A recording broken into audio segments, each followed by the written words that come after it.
तर एसटी बँकेत सदावर्ते पॅनलला बहुमत नसल्याच्या बातम्या खोट्या आहेत। लबाड लांडग्याचे मनसुबे कधीही पूर्ण होऊ देणार नाही असं गुणरत्न सदावर्ते यांनी म्हटलं।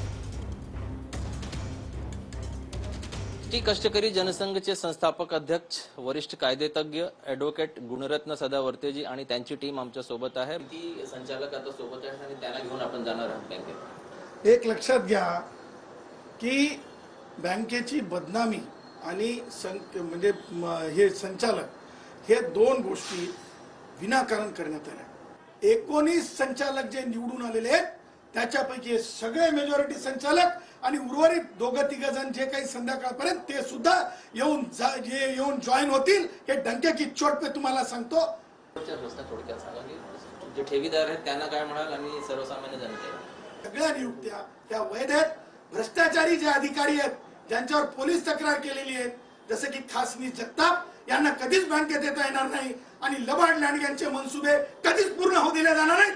जनता आणि ठेवीदारांना कोणालाही काळजी करायची गरज नाही असं त्यांचं म्हणणं आहे।